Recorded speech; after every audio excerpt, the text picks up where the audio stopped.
Am I the a-hole for telling my brother's wife that he doesn't own my home? So I inherited my childhood 3-bedroom home after my mother passed away 5 years ago, along with a good chunk of cash. I live in that home right now, and not to brag, but it's a beautiful home. Now, I have a half-brother. We will call him Blake, and we share the same father, also dead.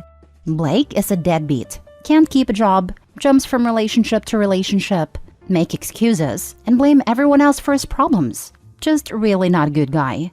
But with my parents gone, he is the only family I have left. So I try to work around it, and he has been living with me for a year and a half now after getting kicked out of his own apartment for not paying rent. Then, he went and got his newest girlfriend knocked up, and decided that meant they needed to get married right away. They got married at our local courthouse. Now I agreed to have her move in. She's carrying my niece or nephew after all.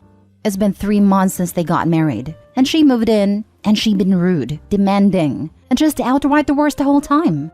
Originally, I chalked it up to being pregnant, but then one day she comes up to me and tells me that I have to move out. I'm confused and ask her what she means. She goes on about how with the baby coming, it's time to leave because they need a space. I tell her she has no right to kick me out of my own house, and she comments that since she married my brother, the house was part of hers now too, and that it's weird to have your husband's brother living with you and your kid. I realized then that she thought my brother owned at least part of the house, so I explained that she and my brother were in fact living with me, not the other way around. Letting her know I fully own it, and my brother has no rights to it, and neither did she. She goes quiet and runs off. When my brother comes home, they get in a huge fight, and she leaves to go to her mother's. My brother is now mad at me for telling her the truth. Honestly, up until this point I thought she knew, but my brother claims he didn't tell her he owns it. She knew the house was inherited, and since we're brothers, she assumed he owned half, and he just never corrected her. Am I the a-hole for telling my brother's wife that he doesn't own my home? Now for the top comments. Not the a-hole, and here's a tip. Get rid of them. Both of them. Have a nice day. Your brother is about to be a father to some poor unfortunate child and needs to start adulting. Right now, you're just enabling him to continue to be feckless. Not the a-hole. Decent chance she scarpers off, now that she realizes her marriage does not give her a share of the house. Getting pregnant and forcing marriage may have been accidentally on purpose, under the assumption half-brother had assets, which would explain why she's not so happy. Of course, if OP is silly enough to continue underwriting her life, she'll stick around. If it was accidentally on purpose, then if she's truly plucky, there is a decent chance she'll see whether she can change horses. It's a tricky maneuver to jump from one saddle to another while underway, but she may just see it as an enjoyable challenge. Not the a-hole, but you are foolish for letting them mooch off you like this. Prime example of why found family or none can be better than given. If Opie put his effort into his meaningful friendships rather than these two gluttons, he'd be better for it. Not the a-hole, but Opie, have you talked to a lawyer? I've read about people finding loopholes and somehow ending up with property that wasn't originally theirs. Make sure you protect yourself. Typically, that happens when the owner doesn't live there, and the other party has lived there for years and years. The girlfriend discovered the brother owned the house and then demand he leave still. So she clearly has some rational thoughts in her head. Adverse possession has to be hostile. That is, if they have explicit permission to live there, they are never going to just end up with the property. The worst they can do is drag an eviction battle out. Next story. Am I the a-hole for losing it with my former mother-in-law and saying I don't want to help her granddaughter? My ex-husband died 6 months ago. We were divorced for 3 years. Prior to that, after he cheated on me for about 6 years with a woman he married after our divorce. Ex and I share 3 children together. A 17-year-old son, 16-year-old daughter, and a 15-year-old daughter. Ex got his second wife pregnant while we were married, which is how the affair got revealed in the first place. I kicked him out and cut ties, except for semi-civil co-parenting. I have never had anything to do with his daughter who is now 3. After my ex died, my former mother-in-law took her in temporarily. She's in poor health, and my ex was her only child. The mother of the child had no family who was willing to take her, so she wanted to try and keep her out of foster care. My former mother-in-law asked me about 2 months ago to consider raising her granddaughter, seeing as she's the half-sibling of my children. I told her I did not want to do that. She spoke to my children, and they refused to ask me on her behalf. She suggested that my children might want to keep her in their family, and how could I deny them that chance? So I asked my children if they had any thoughts or plans to take her on once any of them were 18, and they all said no. My son said his grandma had mentioned that to him, but he didn't care. My girls share a similar sentiment, though she did not ask them directly. Former mother-in-law reached out again, and I told her my answer was still no. She suggested that her granddaughter is my family, but I cut her off and said that is not true. I told her I am not the child's mother, stepmother, and nor anything that would imply family. She told me she will need to let a caseworker know in the coming weeks that she needs a foster home if I can't take her. She told me to do it for her granddaughter, that she's innocent. How can I not love her? And rambled on a lot about that. So I lost my cool, snapped at her, and told her I don't want to help her granddaughter, and foster care is the best place for her if she can't raise her. Former mother-in-law told me I was a horrible, evil woman, and that it was no wonder my children don't care about their sister when I had that attitude about her, and she hoped one day it wouldn't come back to bite me in the butt. Am I the a-hole for the way I spoke to her and for what I said about her granddaughter? Edited to add, X and his wife, aka the mother of the child, both died. It was a car crash. Not the a-hole. Yes, the child is a half-sibling to your children, but that does not create an obligation on your part. Some people are able to take on roles like your mother-in-law is suggesting, and some people can't/won't. There is nothing wrong with that. Your ex-mother-in-law needs to back off. This was her choice. Now she can deal with it. And how great of a life would that child even have? Being raised by the person who was cheated on, and her being a constant reminder of the infidelity.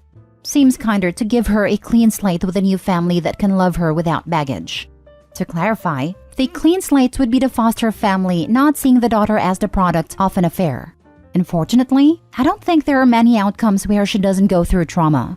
I've heard my share of stories from adults who were the love child, and it's really heartbreaking to hear how the immediate and extended family couldn't unsee the betrayal, and the child suffered. I had one woman tell me she felt guilty for being alive. Apparently, she's choosing the path where she loses all of her grandchildren too. Raising a 3-year-old when your youngest is 15, even if it was a good friend's kid, it's a lot to ask, and depending who, too much to ask. I would definitely cut contact if she's trying to guilt the children because of this. Not the a-hole. Not the a-hole. It is insane for the ex-mother-in-law to try to rope you into this. He went above and beyond even talking to her kids about this. That child has been dealt a terrible hand, and I hope she isn't failed by the foster system. I mean, it's not insane, it's desperate. I can understand 100% why she's trying to do it, but also why it's never going to happen.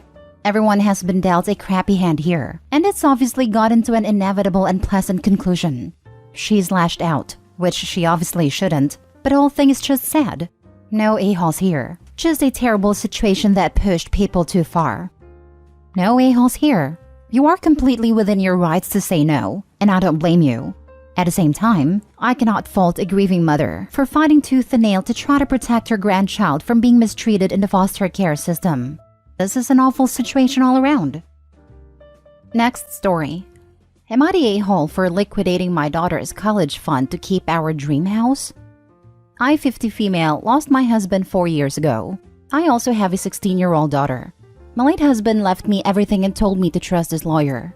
My husband had worked for 20 years as a doctor and did some minor investing, so I inherited over 7 figures. A year later, I decided to list our home of 12 years and received an offer too good to refuse. With the inheritance, as well as the influx of cash from selling the house, I decided to move my daughter and I to Malibu because we always dreamed of a home next to the beach. But my husband was exceptionally tight-fisted and called homes their money pits. We found a beautiful home by the sea. I never personally handled anything regarding buying a home before, so I did not anticipate all the extra costs beyond the sticker price. But my daughter was so excited, so I decided to go for it. My late husband's lawyer was furious at my decision, so I decided to stop taking his calls, and I ended up signing with a money manager who said that we'd be passively earning 90% of what surgeons earn per year. But the money manager ended up tanking a lot of our investments. I took the dwindling money out and made my own investments, which made it worse. And long story short, because all of that, I only have around $35,000 available to me now. Not to mention our debts. With the amount available to me, I'm looking at only being able to pay 1 month of a mortgage/upkeep. And then I'm basically out of luck until my business gets clients. However, The place where we do have a significant amount of money is the fund my husband started for our daughter. With the money there, I could prevent our credit cards from being shut down and not have to worry about the mortgage for many more months. So I ended up liquidating my daughter's college fund. I told her about it today, and she was furious and said she cannot believe all her dad's work is gone. She also said she won't be supporting me for my retirement. Am I the a-hole for trying to fix my mistakes and trying to keep our house? Now for the top comments. You're the a-hole. You decided not to listen to the lawyer. You decided to move on to an extremely expensive place. And you decided to trust someone's shady advice. Now you're taking away your daughter's chances of being able to go to college loan-free? That money's not yours. You should be ashamed of yourself. He has it right. Malibu is a money pit for empty Airbnbs. One grocery store on the highway with outrageous prices. And almost no food except for tourist traps. Opie essentially gambled her 7-figure life savings, ruined her daughter's future, and now asks if she's an a-hole. Literally couldn't make some of the stuff up that I read on the sub. Yes, Opie, you're a selfish a-hole. You're the a-hole. You made an extremely poor financial decision and disregarded those around you who were offering you more sound financial advice. Having a home near the beach doesn't mean you need to move to Malibu, but I digress. You are absolutely the a-hole here. You robbed your daughter of a chance to start her life off comfortably and took money that was never intended for you. Sell this godforsaken money pit of a home, get somewhere you can actually afford, and take a class in personal finance management. Also, grow up? Opie literally ghosted the attorney because they weren't telling her what she wanted to hear. I have a few lawyers in my social circle, and this is extremely common. From the sounds of it, emphasis on the extremely. This is what we want to do. That's illegal. You'll almost definitely be caught. It's a waste of your time and money. Well, I want to do it. I advise the exact opposite. Here's a list of reasons this is a terrible idea. God, this is why people hate lawyers. You don't get it. It's a conversation I think I've heard complained about dozens of times at least. Lol. Why would someone hire a lawyer for legal advice and then completely fly in the face of it? Hell if I know. I'm a lawyer. Can't confirm. People ask lawyers whether they can or should do something and then become furious when we tell them no. You don't hear from them again until the thing they did anyway blows up in their face, at which point they are still furious. But this time it's because you didn't stop them. Just like on AITA, people are more interested in validation than the truth. And this is one of many reasons why I am no longer in legal practice. Last story. Am I the a-hole for ruining a wedding, although I told the bride I shouldn't sit next to my ex? I was in a relationship from 18 to 24 years old. He was 5 years older. He wanted children and marriage in the next 2 years, but I didn't want that at a time, so I broke up with him. I was sad about the breakup, but I knew that it was the right decision. I wanted to study without a child as I was 1 year away from finishing, travel with friends, and enjoying my 20s. After 1 year of our breakup, I had a one-night stand with a friend who had a crush on me for years, and after realizing I was pregnant, we stayed together. We moved together to another city because of our jobs. After the birth of our daughter, we married. I couldn't be happier with my husband, and we are now together for nearly 5 years and happier than ever.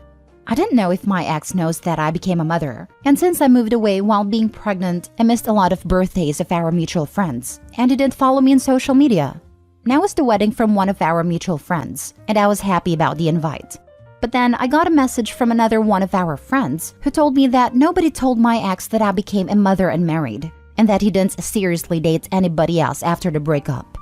He's successful in his job and concentrates on that, but his friends are worried that he is lonely. They requested that I come without my child. We actually had this planned before, so my husband and me have enough time to reconnect, and my mother-in-law would be so happy to have our daughter overnight. And also to not mention my husband, which I disagreed. So I asked the bride if she wanted me not to come, and told her the request from our other friends, and she told me that I should definitely come, and that she doesn't see any problem with it. When we arrived at the wedding, we realized that we were seated next to my ex, which I found strange. I went quietly to the bride and told her that would probably be not the best idea, but she brushed it off. My ex barely talked to me but drank a lot. My husband chatted with another person from our table and mentioned our daughter after 2 hours sitting at a table. That's when my ex lost it. He made a big scene and accused me of lying to him about not wanting children. It was so embarrassing. And ultimately, my husband and I left while my ex got carried away by other guests. Since then, I got calls from mutual friends calling me the a-hole because I rubbed my happiness on my ex's face, and I'm a little bit confused. The bride isn't happy and accused me of ruining the wedding since I could just not mention my daughter, and that she was sad about the scene it caused. My ex lost it. He made a big scene and accused me of lying to him about not wanting children. You didn't cause a scene, your ex did. He's the a-hole. And you know what? Your friend is the a-hole too for sitting y'all next to each other, knowing all that history, and she still thought it would be okay? Nope. Seriously, why the heck would she put Opie and her husband next to her ex? They say those that stir the turd pot get to lick the spoon. There was no way the bride didn't know what she was doing. Either she was hoping for drama or hoping to make Opie feel like crap once she saw her ex. Not the a-hole. Oh please, they sat you next to your ex on purpose. There is no way they didn't know he wouldn't behave that way when drinking. It's on him for acting that way, not you. You even asked to be moved. Total setup by her so-called friends thinking they could get you two back together. Pretty obvious whose side they were on when they broke up. The ex probably made himself look like a victim because the woman he wanted wouldn't marry and have kids with him when he was telling her to. And for the past 6 years, they've had to watch this poor sap be miserable that he couldn't control Opie. That even now he feels she owes him an explanation because she had the audacity to have children. And no one tried to get him to move on. Opie's so-called friends probably hoped she would show up alone to not upset the ex, and that they would magically fall back in love. I think the bride was hoping she would see her ex and realize what a huge mistake she made, drop her husband and baby, then run off into the sunset with the ex.